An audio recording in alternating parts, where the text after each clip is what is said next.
All right, guys. As we get ready to call it a day at work here, we're going to talk a little bit about the King.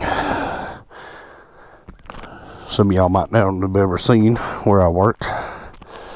This is it. I'll take care of all this. Up there, all this over here. But let's get on the road and talk about the King a little bit, shall we? Let's dive into it.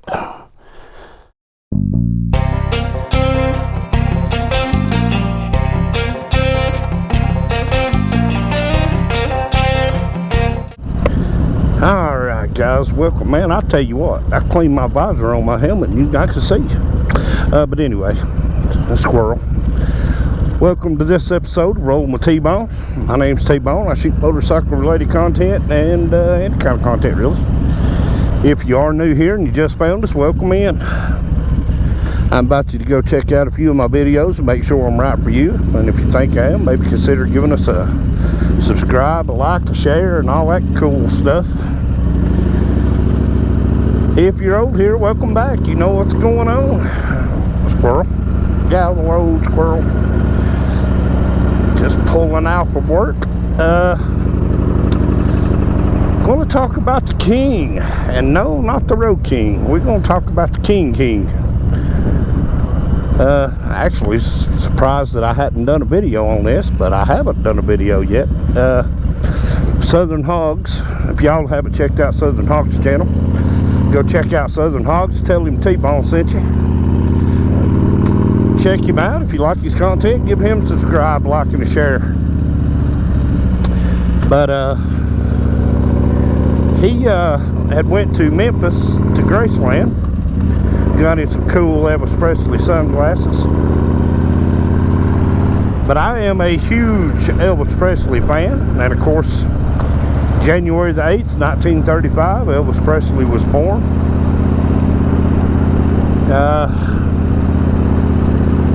Had a twin brother, Jesse, who died at birth.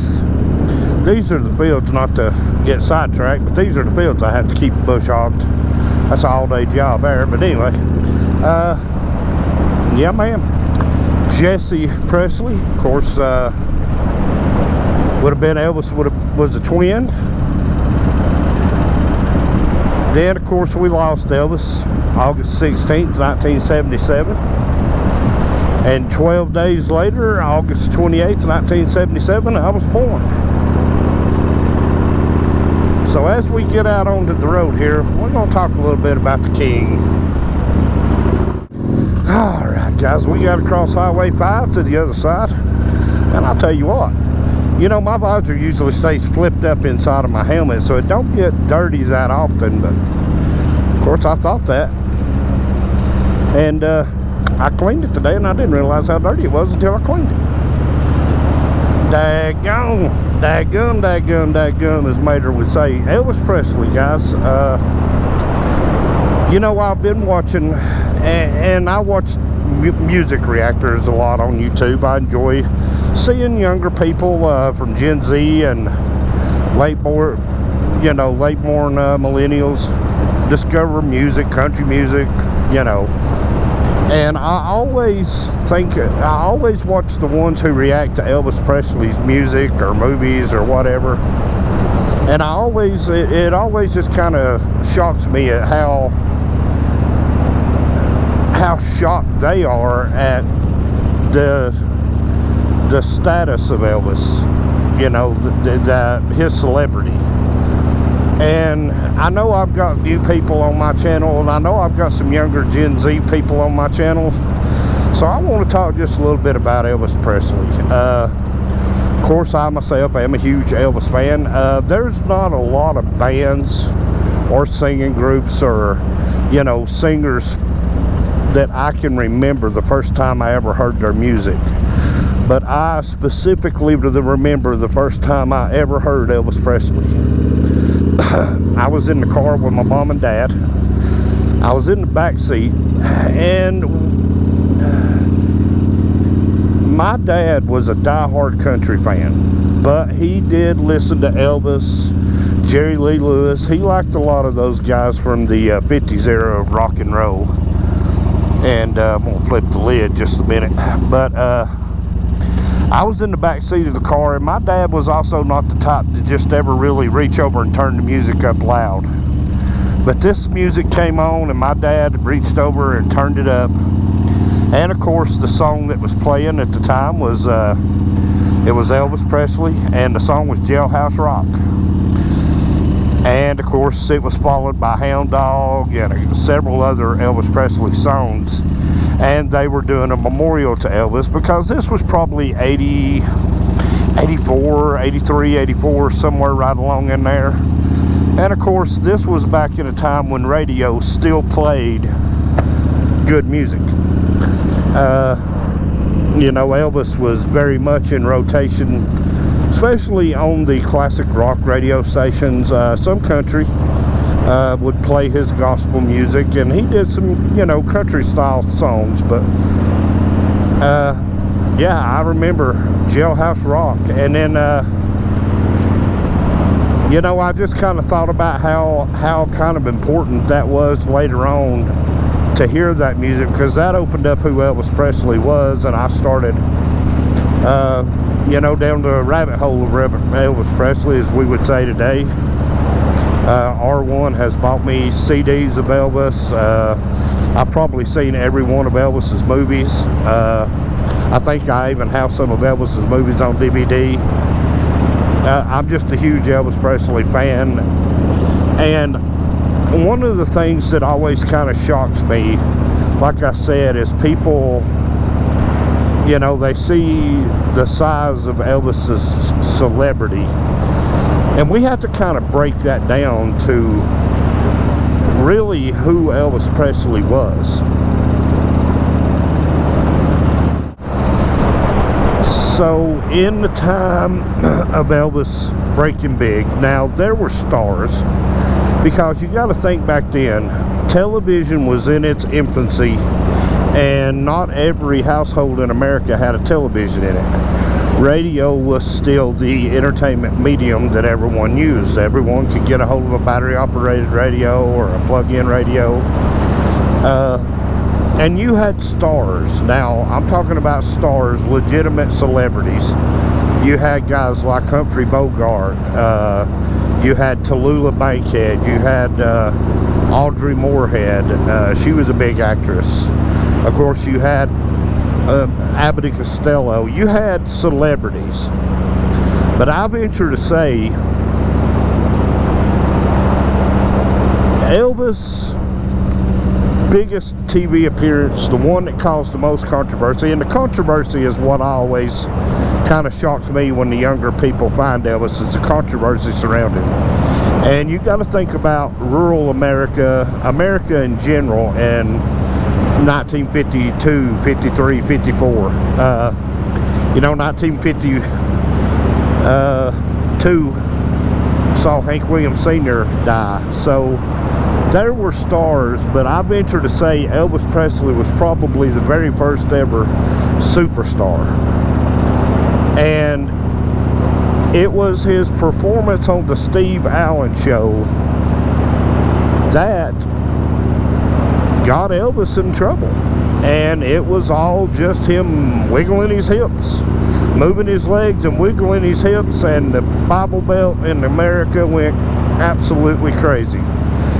They were saying that he was, you know, he single-handedly in Memphis, Tennessee, broke the segregation line, where black and whites came together and everybody just enjoyed Elvis's music. I mean, and he was very cool with that. You know, of course, Elvis recorded a lot of blues music, R&B music, rhythm and blues. You know, Big Mama Thornton had the song Hound Dog. Of course, Elvis covered that, and there's just a litany of songs that Elvis covered. You know, which not only brought him fame, but it brought fame to the original singers and players of the music, because Elvis would always make sure to give them credit for the song. But you know, the Steve Allen Show was a turning point for Elvis. And then, of course, there was the infamous Milton Berle show where they had Elvis come out dressed in a tuxedo singing to a hound dog, and I can only imagine how embarrassing that was and how much of a slap in the face that was. But you know, they were going to put Elvis in prison over that. You know, they were issuing warrants for his arrest. So the big idea from Tom Parker, which is a piece of trash, I'm not even going to give him no more than that, just to say he's a piece of trash. But his big idea was for Elvis to join the army, and which Elvis did. He went overseas to Germany, and when he came back, he went into the motion picture industry and became a movie star. And you know, if you discover Elvis just through his movies in the beginning, you would just think he was a singing movie star. You wouldn't realize that he had a whole singing career outside of the movie industry. But Elvis got pigeonholed a lot. You know, being a superstar, especially during the rock and roll era, because you had big time rock and rollers. You had Jerry Lee Lewis, Elvis, you know, Johnny Cash was right there in that group. Of course, now Johnny was a country singer, but Johnny and Carl Perkins was probably one of the bigger stars that came out of that. Of course, all those guys had their own, you know, controversy that followed them around. And Elvis's biggest controversy was that he just wiggled his hips. And what was the problem with wiggling his hips? Well, when Elvis Presley wiggled his hips, all them young girls started trying to throw their panties on stage and rush the stage. And, you know, here, a good-looking guy, sang like crazy, and he was forbidden fruit to them. They wanted to taste the forbidden fruit. But you know, he was a superstar in a world of stars. You know, everybody wanted to work with him. Everybody from Frank Sinatra to, you know, Humphrey Bogart. All them big stars at that time wanted to work with a young Elvis Presley. And you know, he was he wanted to go international, and he always thought that was going to be the plan for his career. But like I said, it didn't happen because of that certain person. But I watched the new Elvis movie. It's been out a couple of years now, I think, but I finally watched it with Austin, whatever that kid's name is. He done a good job playing Elvis Presley. It was a good movie. You know, we had all heard the story. All of us had heard the story of Elvis, you know, from different perspectives. I know a lot of y'all out there are probably Sam Elliott fans, and y'all probably were Patrick Swayze fans, and you remember the movie Roadhouse. The guy who played Red in that movie Roadhouse was actually Red. Can't remember his last name right off the top of my head, but he was in what they called back then the Memphis Mafia, which was Elvis's entourage that stayed with him, pretty well much security. They were with Elvis wherever he went, every show he did, every appearance he made. They were constantly with him, and they were constantly traveling the country. But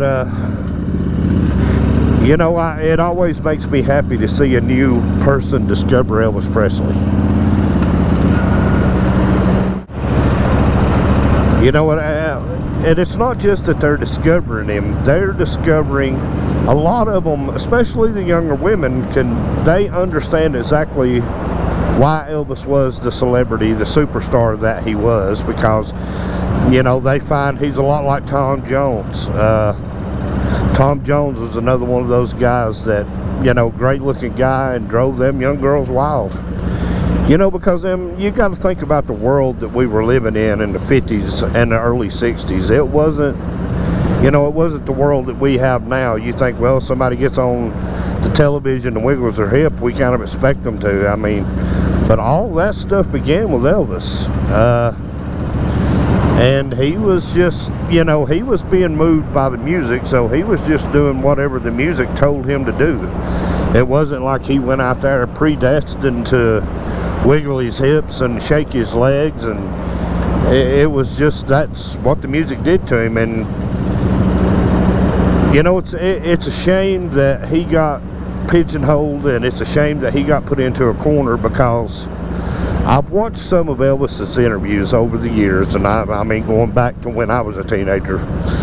I found, you know, you would find some of Elvis's old interviews, radio interviews, television interviews, and he always was, he always thought about his show. He always wanted everybody to get exactly what they wanted out of his show. He didn't care about anything else. He just wanted to put on a good show for the people, because Elvis was a showman. He wanted to make sure that when you came and you bought a ticket to see Elvis Presley, he wanted to make sure that you got everything that you were expecting to get, you know, from seeing Elvis Presley. He wanted you to be happy. And I was watching one of his interviews here just a few days ago, when he was somewhere in Texas, and he had a show coming up in Austin, Texas. And you know, they were just hitting him with a mirage and a litany of, the interview was done in 1971, and they wanted to know, is he going to be doing his old music? Was this going to be going on? And you know, he was so graceful trying to answer all the questions, and you know, it just kind of seemed like he was that guy who just tried to give everybody what they want. You know, try to say everything that he thought everyone wanted to hear. But I mean, Elvis, it was sad. You know, Elvis had a very sad life, and you say, oh, poor Elvis. Big mansion, wife, kid, yeah, airplanes, yeah, but here's the thing. He never really got to enjoy any of it. You know, they had him on drugs to wake him up. They had him on drugs to put him down. And that was, you know, sadly, that would be what would go on to kill him. You know, his bowels had locked up, and he couldn't use the bathroom properly, and he had actually sat on the toilet and was straining so hard trying to use the bathroom that air got up inside him, went to his heart, and killed him. So, very sad ending to a career that just was massive by all standards. He was the standard. That's why he was the king of rock and roll. He set the standards. You know, thinking back to the 50s, Elvis and Carl Perkins were probably the two biggest stars there was.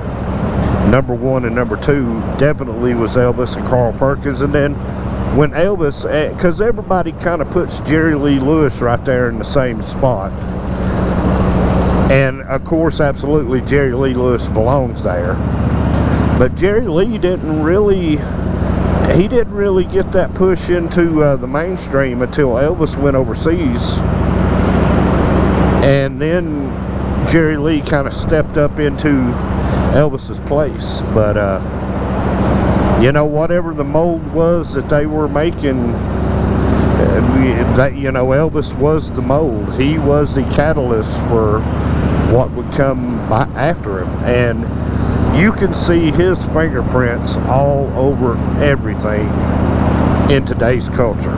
The way people move, the rhythm that they use, his music often sampled. And you know, you gotta respect the fact that the man would always go back and give credit where credit was due, because you had you know, stars like Big Mama Thornton, Blind Lemon Jefferson, Muddy Waters, Howlin' Wolf, Etta James, I mean, Little Walter. You had a lot of stars out there that was making a good movie. And even on the folk side of country, you still had, you know, you still had Mama Maybelle Carter and the Carter family. They were huge superstars. But Elvis came along, and he was the first true universal superstar. He covered every medium. He had covered mediums that no other stars had covered. He had been on the big screen and made music and been on television. You know, a lot of actors only just got to, you know, be on radio and in movies, but Elvis literally covered the whole, you know, the whole gambit, if you will. And that's kind of what made Elvis so unique. That's kind of what made who he was who he was. He was a superstar, and that's kind of one of the things that made him a superstar, was the fact that no matter where they put him, no matter what they put him to doing, he was always comfortable doing it. You know, and it seemed like he really enjoyed nothing more than just getting out and meeting his fans and getting to know people, and, you know, trying to make sure everybody was happy with what he was doing. And that's, you know, that's huge. That's huge. But yeah, guys, I mean, if you're gonna box me up and make me decide what was my favorite Elvis song, probably of his rock and roll songs, Suspicious Minds, Are You Lonesome Tonight. If you were going to say what songs do I listen to learn who Elvis Presley really was, I would say listen to Are You Lonesome Tonight and Crying in the Chapel. Crying in the Chapel is kind of a cross between a country gospel song that he did, and then Are You Lonesome Tonight was, you know, he poured his heart and soul into that, along with, you know, like I said, Unchained Melody.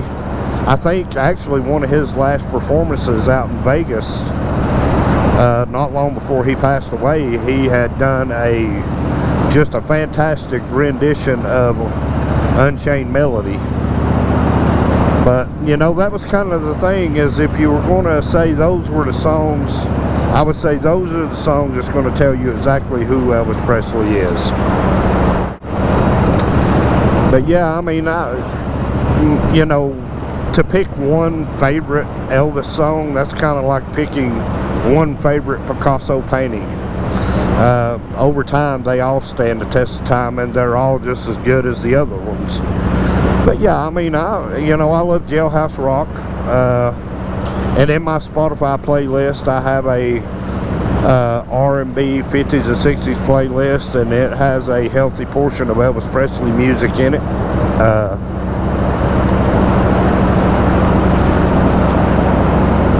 It also has a healthy portion of Bo Diddley, Muddy Waters, and I'm a big Bo Diddley fan too. I've got a lot of Bo Diddley music.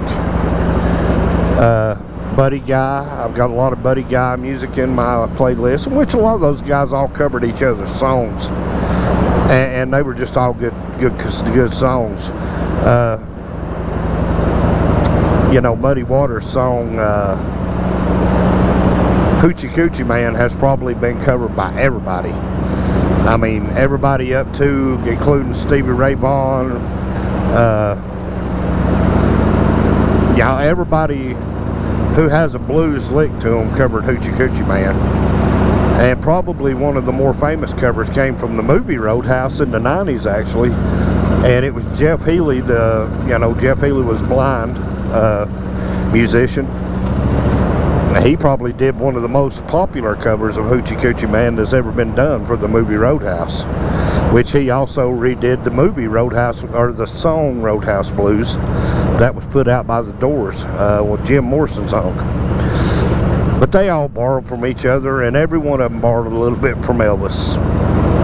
But, you know, Crying in the Chapel is probably my favorite slower song that Elvis sings. Marie's the name of his latest flame. Devil in Disguise. I like all Elvis' songs. I mean, they're all good. You know, you're not going to pick a bad one, as long as you pick one that you can really tell he was enjoying himself, or he was pouring his heart into it. And most all of his songs were that way. Some of the songs he did in the movies, like they would be his personal songs outside the movies, like Kid Creole, and some of those movies where they would bring in just a kind of a novelty song. One of them being Little Egypt, the song Little Egypt. Elvis covered that song in a movie, and it was just kind of a novelty song that he had a good time with. Of course, the Coasters made that song very popular, Little Egypt. If you've never heard that song, go listen to it, look it up. It's the Coasters, or Elvis does a version of it for the movies called Little Egypt. It was made again, famous again in 1985 in a movie called The Mask that Cher and Sam Elliott was in. Little Egypt, Cher performed Little Egypt in that movie, but they all borrow from each other. But yeah, I didn't mean to get on a ramble about it, but I just kind of want, it excites me to see all these younger people, you know, finding out who Elvis is, and, you know, being pleasantly shocked and surprised, and think that it's just cool the way Elvis was and who Elvis was. But I tell you what, guys, we out here cruising on Jazz, the other king in my life. Jazz just cruising right along, looks good doing it, needs a bath now. But I tell you what, guys, I think that's where I'm going to lay this video down. I've got another video in the pipeline, but it's a random video that I had shot one day while me and R1 was out. But I wanted a video with a little bit more substance to it, so here you go. You get the king, you get Elvis Presley. But I got big things working in the channel. I'm working on production of a few other things, working for Halloween, if everything goes good. But I tell you what, guys, for today, I'm going to drop this video off right here. Y'all remember to like, share, comment, subscribe, hit that notification bell so you know every time Rolling with T-Bone hits. And just remember, guys, don't judge the cover. Get to know somebody. And go check out Southern Hogs. Until next time, guys, y'all take care of yourselves, take care of each other, and hey, thanks for watching.